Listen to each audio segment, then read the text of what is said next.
All right, Prop the Mic, PTM, when a special edition. What's going on? Yeah, this is great, right? We got normally just two of us, and we've got a special guest, Mike from Proptology today. So, what's going What's on, going, Mike? Mike? Nothing, man. I'm happy to be here. I always like watching your guys post and telling your plays. So love jumping on here with you guys to talk some basketball tonight. Yeah, Nice. we're not quite as dynamic as you. We're kind of single focused on basketball right now. But yeah, we love following your plays as well, and definitely been loving watching your MLB plays also. So Yeah, MLB's been a little hectic right now. Just everything you think you know, you got to forget sometimes with this new pitch clock and the adjustments. But with the NBA playoffs, I've been able to peel back a little bit from that and really focus in on the MLB and NBA playoffs. I stayed away from props at the end of the regular season just because, the time people sitting out, different injuries, it was just ugly. So love the playoffs being back here again. yeah, definitely. Yeah, we've been loving it so far, and tonight we got three more pretty exciting games. So, you guys ready to dive into it? Yeah, Let's get it. let's do it. Okay, all right. So the first game is we got the Celtics at Atlanta. So these the teams that were at home are now away. Atlanta's getting 5 points at home, so that's like an indication in itself. You got a playoff matchup where the home team's getting 5 points. That's just telling you how big of an overmatch this is. But total is 229 in this game, which is pretty good for the playoffs. A lot of these, especially on the East Coast, Eastern Conference games, have been like 205, 210. But this particular series, good amount of scoring. Boston's got this so far 2-0. They won game 1 by 13 points. I think game 2 was also by 13 points. And then I looked at the regular season as well. Boston in Atlanta won by 25 in the first game and 9 in the second game. So, and even in the third game that they played in Boston, Boston won by 6. So Boston's just got the Hawks number this year. So I don't know if this will be a competitive game. What do you guys think? You think the Hawks got any shot at taking this today? I don't think so. I think there's some stuff going on with Trae Young. There's a lot of I don't know. There's changes coming to Atlanta. I think they're playing much better when they have Murray manning the point. So I think there's going to be some upheaval there, and I just don't. I think with all this chaos and whatnot going on, I just think this has got sweep written all over it. What do you think, Mike? I was just going to ask, you guys calling a sweep already? I don't disagree at all. I would say this has to be the game, right? I mean, first game back in Atlanta, hype, got to make a statement. If they don't, it's pretty much, it's over, This It's has to be over. the Yeah, game. if they lose us. I'm not saying there's any way Atlanta wins this series, but they have to win this one to even, have a dog in the a fight. chance of anything. Yeah, totally. Yeah. All right, so that's the game. Nobody's too optimistic for Atlanta, but we'll see. They've got a fairly deep team, so you never know. They might be able to pull a game out of this series. So let's dive over to the prop side. What do you guys what do you like? Let's start with you, Mike. Yeah, I was kind of looking at two things. Garland over 2.5 turnovers and Mitchell Robinson over 5.5 points. That's for the next game. That's for the Cavs, Knicks. You got anything for this one? The Celtics, Hawks? Yeah, Celtics Hawks. No worries. So I like Collins' points and rebounds in this one. And I know that's a little bit, it's a little risky. He's been up and down, but at home, he's hitting 9 straight at home, at 80% at home, averaging 21. And I think they need to make a statement. They need to make a statement in the paint. And, that's going to be, this game, again, Boston's going to be dominant. And you kind of wonder how many minutes is Robert Williams going to play? I think that plays a huge part in how this game plays out. And normally during the regular season, home and away splits they don't matter as much to me. They're like the icing on the cake if I'm on the fence about a play, but I think it matters more in the playoffs. Agreed. Different atmosphere. It really Totally. matters where you're at. And Atlanta is the type of place that can change a game just by crowd. So I like that home and away splits in the playoffs a little more than usual. And versus the Celtics, he's hitting 14 of the last 17. And then over the past 2 years on 2 days rest, he's done well as well. What do you got? What are you guys' thoughts on that one? Well, let me first comment just on the home away take. I think that's really, really spot on. You saw that in the Golden State Kings series, like the Golden State was just getting rocked in that environment, and then they come back home and they just dominate the Kings.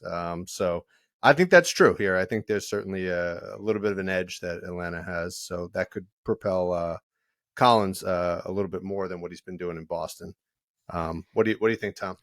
Yeah, I mean, I was on Collins the other day. I was on just his points, but points and rebounds I like as well. He's done it, I think, on 5 of 6 games on 2 days rest. I always like that 2 days rest option to look at here. He didn't get there. The only miss was just in game 2. So I like that. I can get behind the points and rebounds as well. Really nice home road splits. He played 29 minutes, I think, in both game 1 and game 2. If you look at his, if you bring his minutes up to, actually, if you bring him up to 30, I don't know if he plays 30 here, maybe at home. He's done this in 11 of 12 home games when he plays 30 plus minutes. So I think that's pretty great. And I think he's done it in 11 of 14 with 29 minutes, which is what he played in the first 2 games. So yeah, I like this. I like this play a lot here. And I think he has a bounce back. He seems to be kind of taking on this vocal leader role. I mentioned that last time. And I think returning back to Atlanta, I think this is a John Collins game, I think. Good. I like that. Glad to hear that. Yeah, certainly. It's Mike. We don't always agree with each other. No. I'm going to actually bring up somebody in a second where Tom and I were on opposing sides. Malcolm Brogdon. Tom has got an unhealthy fixation on Brogdon here. He likes to play him every 4 or 5 days. So in the last game, Tom was all over his points. I said, maybe not. Like maybe we need to lay off, but we went for it and he nailed it. So Tom, what do you think about Brogdon tonight? Yeah, I like him again. He's one of my picks. I like the points. 11. We're at 12.5 points now. Minus 125. He got there in the last game. He just had 13. He's got crazy results on 2 days rest. The guy just you see 15s, 16s, 18s across the board. If you look at him on 2 days rest, it doesn't really change whether he's home or away. Nice success against Atlanta. So I'm sticking with him. I stood by him the other day when you were telling me not to, and we're gonna ride with my boy Malcolm Brogdon. I also like his par too. If the 12.5 points scare you, he's been picking up those ancillary stats as well. It's 20.5. I think he could get there also, no problem. He had I think he had 5 and 7. Yeah, 5 and 7 rebounds in the first 2 games. And 8 assists in game 2. So I like that. Yeah, his rebound line. I've seen a couple people on that today. 3.5 rebounds. It's a lot juicy. Minus 165, but it's a really good story.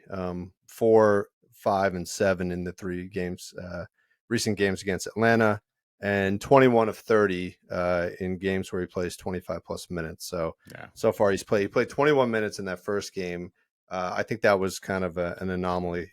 Second game, he played 28 minutes. So I think you'll see that again tonight. So feel free to either go for the points or do some sort of alted down parlay between the rebounds and an alted points, maybe 10 points, 4 rebounds, something like that. So lots of options with Brogdon.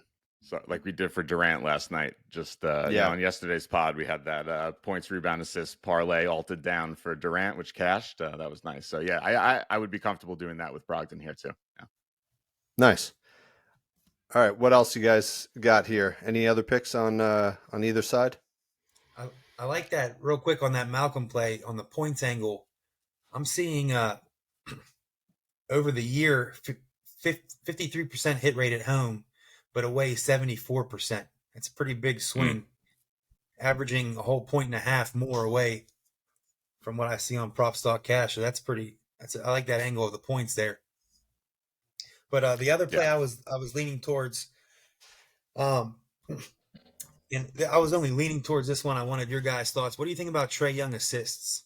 He doesn't have a great history in the playoffs, but in a game like this at home, moving the ball is going to be important.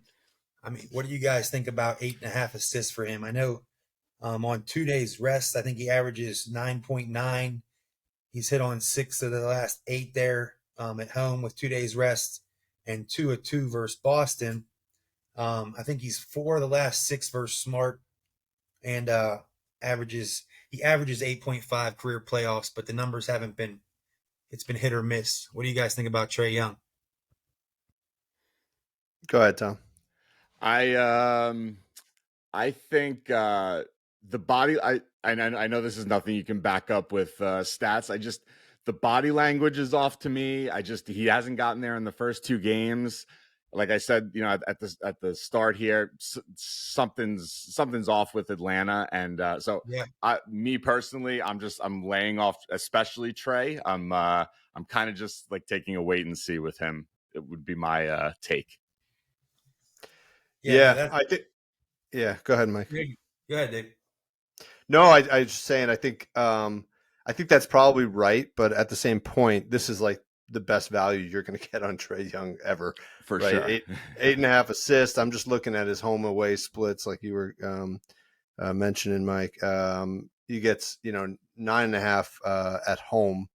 9.5 on the road, 10.7 at home. So a huge lift in terms of average at home. And yeah, he's just been crushing at home. So I think it's a really good play. If there's a time to play Trey, this is it. But yeah, there is that factor of like, does this guy even want to play more than 2 more games for Atlanta? Yeah, it was hit or miss, and I was hoping you guys would poke some holes in it because I wasn't sure. But the other thing about the playoffs during the regular season, I don't know if you guys do this at all. There's normally just straight statistics. I need something to back up this play, but there's some players who there's a motivational edge too. Like James Harden on a long away road split, road road trip. Yeah, he's going to give up at some point. If he's hitting some cities with some good strip clubs, James Too Harden many strip clubs, man. Yeah, he's probably missing his numbers. So, but there's some players in the playoffs who you would hope would that motivational factor would give you a few upticks. Is Trae Young one of those guys, or like you said, the body language is just off? What's he going to do in Atlanta at home? To me, he's more the type of guy that like throws in. He's more quick to throw in the towel than he is to be like, I'm going to prove my these guys wrong. And like he doesn't have that lead. I don't think, from what I see, at least, he has that leadership quality. So that's my take on Trey. I don't know. Mike, a light bulb just went off in my head. I just realized why Malcolm Brogdon is so good on the road, because he probably goes to bed at like 9 o'clock. He seems like the most straight edge, guy. So that's why Malcolm Brogdon's a great play on the road. He's not doing any of that hardened stuff. Makes sense. All right, cool. You guys got anything else for this game? That's it. I like Horford, 2.5 assists here. Again, he it's actually down as minus 165 in the previous game, and he cashed, and now we got it at minus 150 today. So I think Big Al, we play this one a lot, especially back. We got his roots are in Atlanta here. Played for the Hawks for a long time. So I think he gets this easily today. So I could see him getting 4 or 5 assists here. Yeah, I think that's nice. I think if you want to bring that down even further, I'm just going to pull up his numbers, but I even like layer in on a 3-pointer with that or something like that. Could be a good way. Yeah, I mean, he's hit a 3-pointer 10 straight games. Yeah, and, something like that. Yeah, 10 straight great games, 2 threes, like actually pretty Almost. consistently. So Yeah. you could even put 2 threes and 3 assists, and that's probably a good play to get plus money as well. I love that. I like that I, combination. Yeah. Yeah, And he is the type of player, right? You think that that motivational factor does help. I mean, he seems to step up in the spotlight. for sure. oh yeah, Yeah, yeah, yeah, and his clock is ticking. He's only got another yeah. Not couple a lot left seasons, for him. so Yeah. so every game counts for him, right? Yeah. Um, all right, cool. So let's move on. I All right. know, Mike. I know you got plays for this one. You teased him already. So Yeah. 8:30. No worries. I love this. Is actually my favorite game of the day. We got the 8:30 game. Cavs at the Knicks. Both teams are 1-1 in this, and Knicks are -1.5 at home. Total is 211. So both have been. The first game was a 4-point win by the Knicks. The second game, Cavs just came out and dominated the Knicks. They won by 17 points.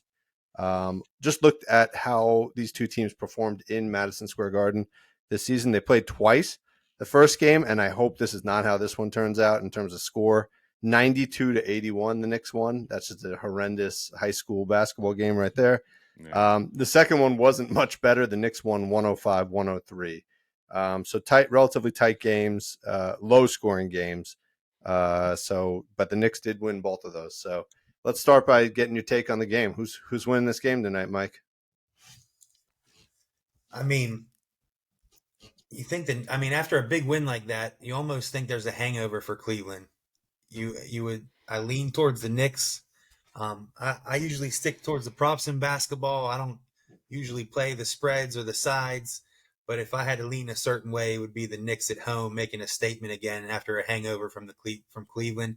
Plus, a lot of these guys, um, have they seen an atmosphere like the Garden in the playoffs? I don't know if anybody's going to step up there.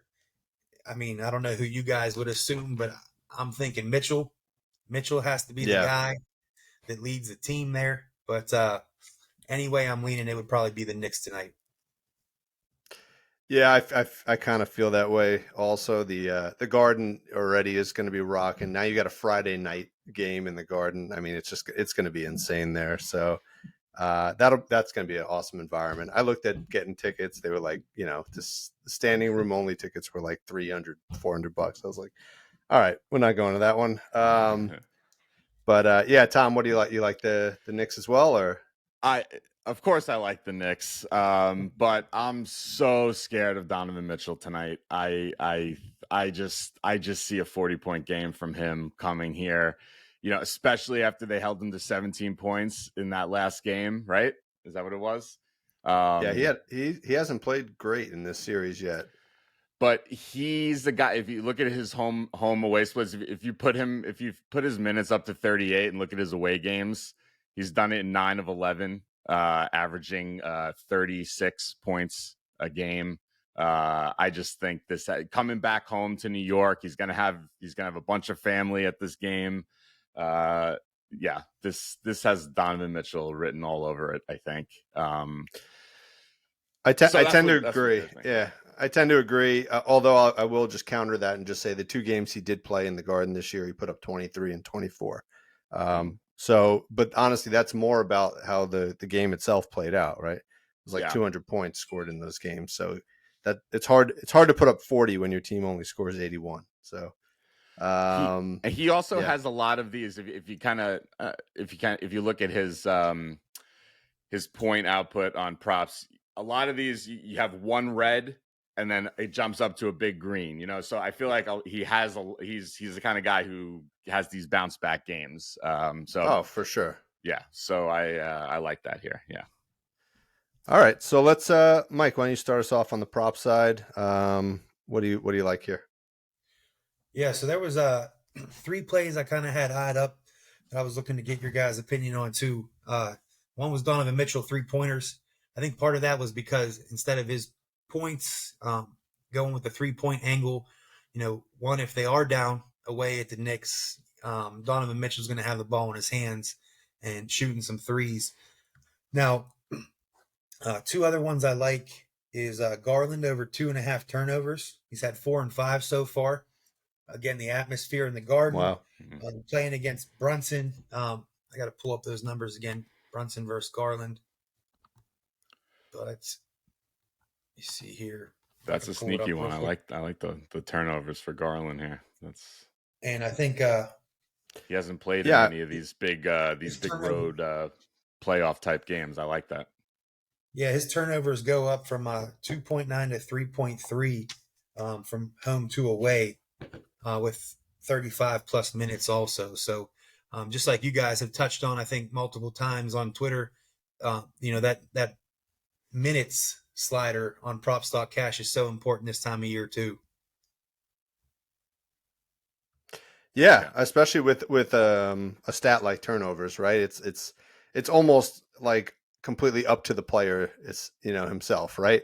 It's not like assists Yeah. require somebody else to score. This is literally like the more time you spend out there, the more likely you are to travel, to throw the ball out of bounds, to whatever. So to get an offensive foul, all these things. So I like that a lot. I think if he's done that at home in a really good environment there, going to the Garden is only going to be tougher for him. So really cool. I like that. All right, what else Now you got? this last one is Mitchell Robinson over 5.5 points. Now, this might not be the most fun prop of the game, but just averaging 2 more points at home than away, 6 of the last 9 versus the Cavs. I think he's hit 1 of 2 so far in this series. I think that, again, those two controlling the paint is going to be important at home. Yeah, Any that thoughts makes on a lot of Mitchell? sense. They definitely need to play a big lineup against the Cavs with their two bigs. So that makes a lot of sense. Tom, what do you think? Yeah, if you look at his 20 when he's played 20 plus minutes at home, he's hit this in 20 of 25 games this season. This this is pretty good. I love I What know has he done? What has he done in the 2 games so far? in the two Yeah, games so far, in terms of In he that minutes. got there. blowout, Oh, minutes. Yeah, it's been 20. yeah, he played Nice. 26 in the first one, but 26 and because of that 22. blowout, Yeah. yeah.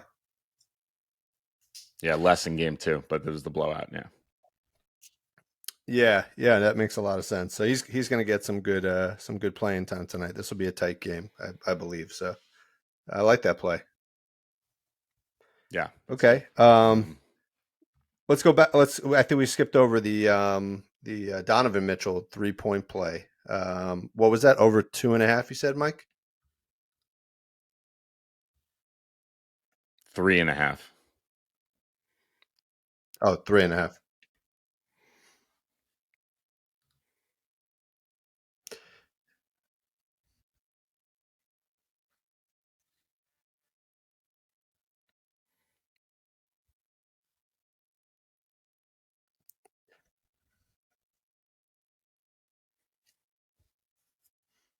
Yeah, to help support that, I mentioned the 2 games he played in the Garden. He put up 23 and 24, which is well south of his line of 29.5 points.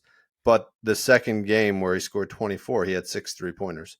So, which is crazy, right? 18 of his 24 points came from the 3-point line. So, and then if you look at the series so far, uh, he's put up. Last game was quiet. He only put up five 3-point attempts, but the game before that, he put up 16 3-point attempts against the Knicks. Really, in the last 8 games against the Knicks or something like that, he's averaging close to 11 attempts. So I think that's a really good play. What's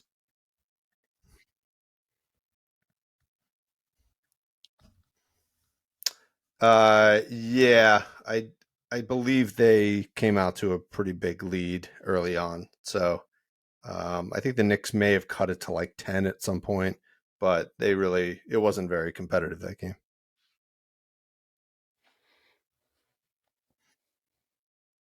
Yeah, and also, your guy Garland, who's going to cough the ball up tonight, he's been really hot.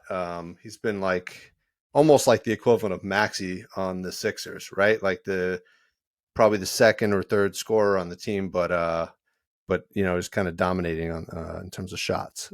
So he'll cool off as well, and Mitchell will take back over, I think, tonight. So that's a good play. All right. Yeah. Tom, what do you like? Anything popping out for you? Yeah, I'm going back to not the same prop, but going back to our man Quentin Grimes here. We were on his rebounds the other day. It was nice 2.5, but it was juicy at like -150, -160. I actually like his par here. It's 13.5, -110. He's done it in his last 9 of 10 when he plays 25 plus minutes. He played 27 in game 1. Just like same case with Robinson. Less, he played 22 in game 2, but that was the because they were way behind. If you look at home games where he's played 25 minutes, 14 straight home games he's cleared this in when he plays 25 plus minutes. I don't see him getting there. I don't see any problem getting there tonight. And nice low line. He could get this on points alone. What do you think, Mike?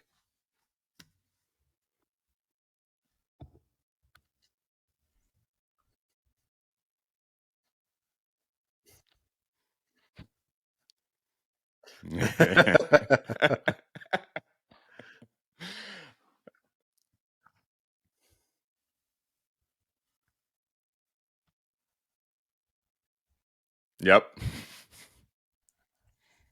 Yeah. Crushing it. Yeah. And he plays big minutes. I could see him even playing more than the 27 he played in game 1, especially if the game's close. And I don't know what was up with Randall. That's why I'm staying. I was on Randall's rebounds the other day. I'm staying off Randall. I didn't like how Tibbs took him out early in the first quarter. So I don't know. It was weird. He could still be nursing that injury. So I'm kind of laying off Randall here as much as I do want to play him. Yeah. He dominated the rebounds in the second half, but yeah, he only played 5 minutes in the first quarter, which was really weird. So I think that's a good idea, and he could easily get re-injured. So we'll lay off of him today. Yeah. Mm-hmm. All right, you guys hold on to your chairs here. I got one that's just going to make you either fall out of your chair or throw up. But we got Isaiah Hartenstein. So I start. No, we're staying away from him. His assists are pretty good though. Look at his assists for this series so far, and against the Cavs. So I started with his RA, which was a pretty compelling story. 7.5 RA. He's crossed that in 5 of 6 games against the Cavs this year. I think the only one he didn't cross it was game 1. But then I was like, wow, his par is even better. So 12.5 par. He's done this in 22 of 31 games with 21 plus minutes, which is what he played last game. And I think with 21 plus minutes, he's done this in 19 straight games. You seen a lot of green there, Mike? Yeah, especially at home. And he's 6 for 6 against Cleveland, crossing this in 17.5. So I think this is like, he's a dangerous player to play consistently because he plays minutes based on the matchup. But this is a big man game, right? Like you're going to have, Mobley and Allen, they need the size. Exactly. And with Randall being, a little bit, injured, I think he's going to continue to play 20 plus minutes. So what do you got? You guys okay stomaching that? Isaiah Hartenstein? Yeah, I am. He's been getting exactly. And he's been getting good. He's been getting a good run because a lot of other teams they'd play, he probably wouldn't play as many minutes. But Cleveland is the matchup where they need him. So yeah, I like it. Yeah, I'm also going to look up his turnovers after the game because my most vivid memory from game 2 was they kept showing him like throwing the ball out of bounds, trying to do like a pass that he wasn't really capable of doing, and then they would flip over to Tibbs and he would be like, "What are you doing, man? Like, come on, play your game." So I'm sure he's got lots of turnovers as well. Yeah. All right, cool. Anything else for this game before we move on? No, that's it. You good, Mike? All right, cool. So last one, 9:30 Eastern time. What'd you say?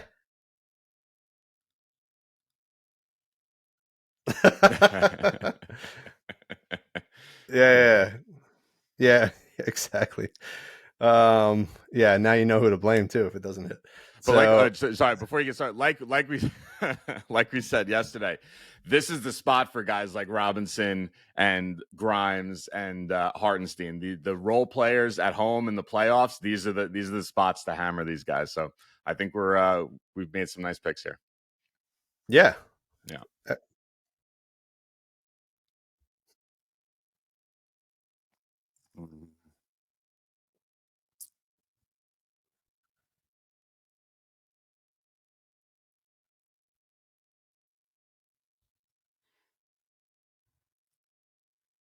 And all those big name guys, those lines get up and up and up. Yeah, yeah. Yeah, that's a really good point. Yeah, normally in the regular season we attack like the like the Rockets versus the Hornets game because nobody bets on that one. And there's sometimes the most opportunity. Same thing here. You got to look for the less common players. All right, cool. So let's finish it up. We got the 9:30 Eastern Time game, Nuggets at the T-Wolves. T-Wolves again are a home dog, getting 2 points at home. Total is 223 in this game. Nuggets have won both of these games without much effort. They're up 2-0. Game 1 was a 29-point blowout. Game 2 was also pretty much a blowout, and then I think the T-Wolves made a little surge at the end to come back. Big time, yeah. Yeah. I will say though that the Timberwolves have won both games against the Nuggets this year in Minnesota. So they won 124 to 111 and 128 to 98. So they won by decent margin in both. So maybe another situation where the favorite actually gets upset today. What do you guys think? I don't know. I think Minnesota's run is coming to a close. Yeah. I just could see I could see Jokic and Denver imposing their will on these guys and trying to wrap this thing up early. But yeah, I don't know. They did make a nice run. I mean, I was watching that game. They had that second half comeback. They were playing really well. So, but then when the Nuggets got serious, they came right back and took control. So I think whenever they want to, they can do that. So I lean Denver. Yeah. Mike, what do you like?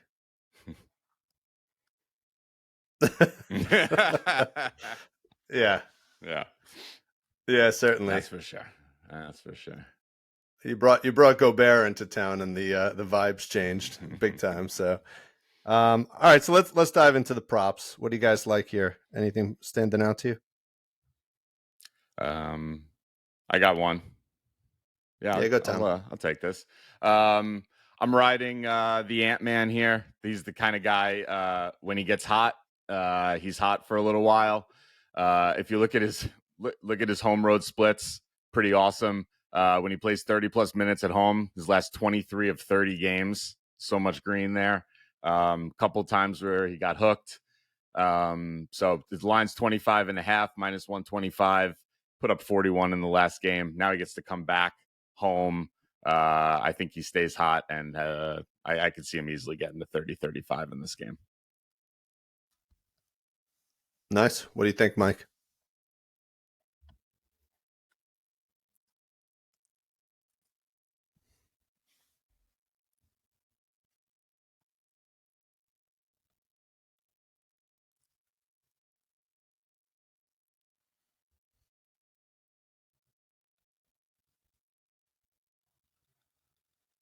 Mm-hmm.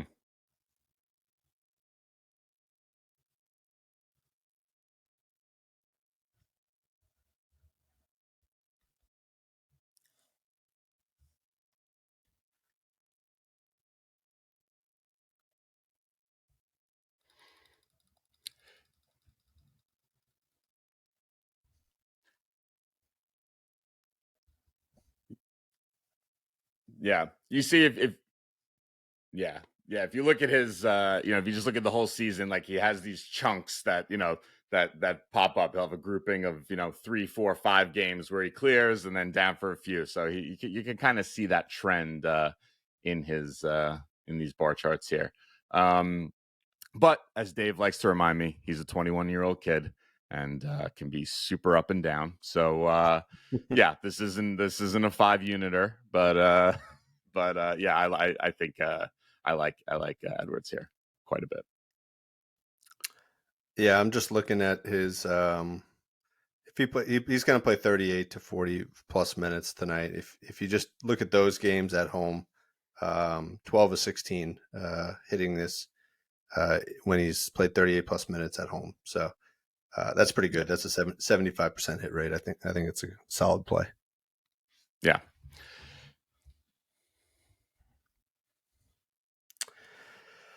I'm going to say like maybe 10, somewhere around 10, maybe 8 points. I think it was 10. Under 10. Yeah.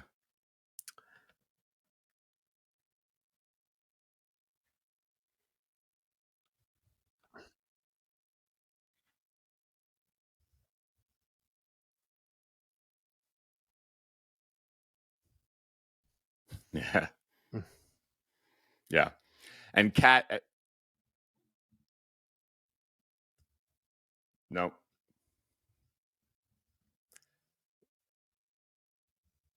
Yeah, I like Ant here too, and I think and Towns also. I think I think Denver tries to get him in foul trouble, and he plays. Nobody plays more minutes in foul trouble this season than Karl Anthony Towns. So I think they try to do that as well and give some extra run to Ant. So I like it.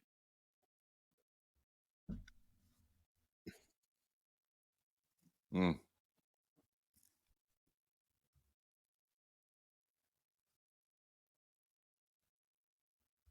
Wow. I can definitely get. I'm not turnovers aren't something I Dave looks at it more than I do. But yeah, he's the type of guy that I like turnovers with. Yeah.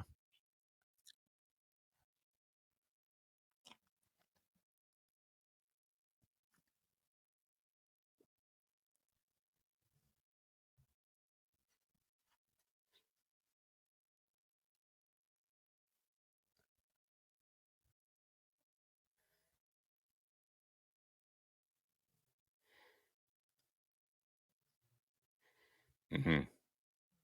And there's many ways to turn the ball over too.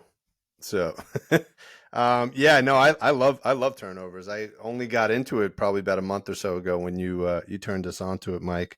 And it just seems like there's a lot of opportunity there. Like the lines aren't quite as sharp as maybe points or rebounds or assists. So yeah, that's great. Could certainly see him making some bad moves tonight.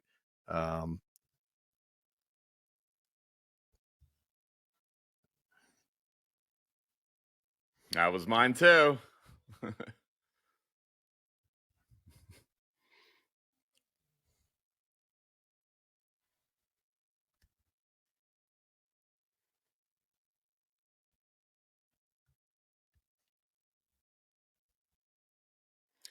I love him tonight. He has Minnesota's number despite having 0 points in the first half of game 2, I believe. He finished with 16. The line was 17.5 in game 2. It's down to 16.5. I was on his points, but I like the threes as well because if he scores, he's shooting threes.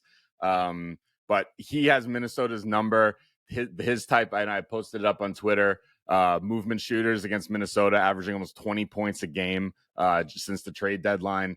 They match up really well. He's done it in 4 or 5, like I said, and obviously the one miss was game 2, where he had 16 points in the second half, or I think it was 13. Sorry, I think it was 13 points in the second half. I think he had a 3 in 13. The first half.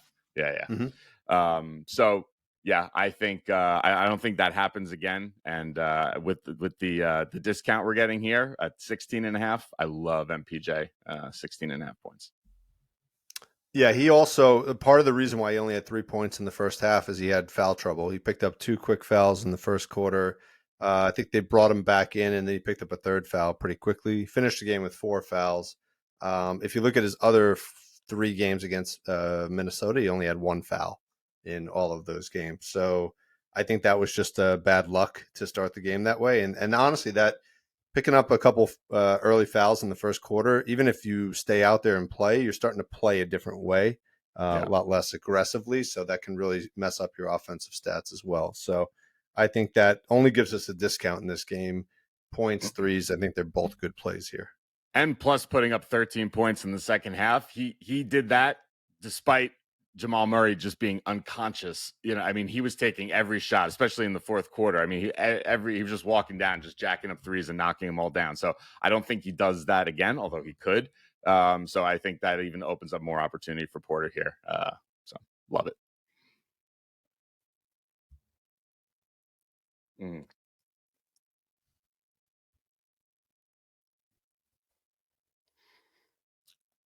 Mm-hmm.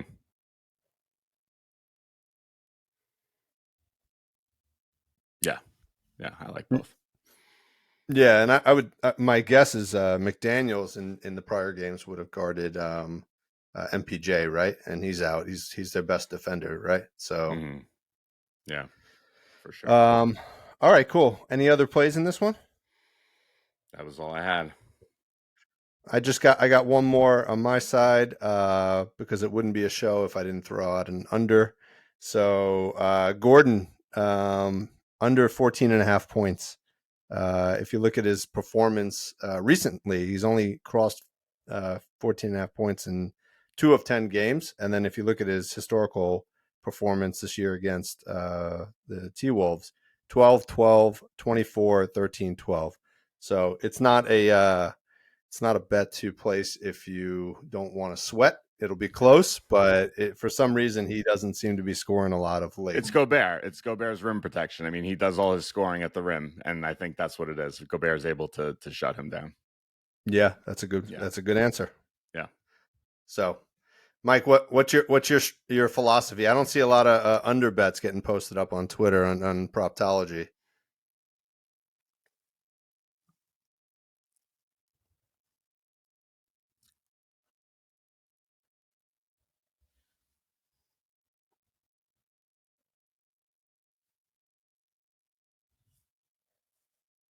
Mm-hmm.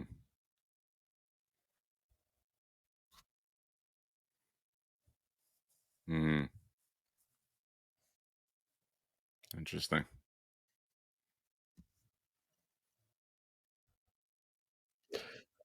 I'm with you, Mike.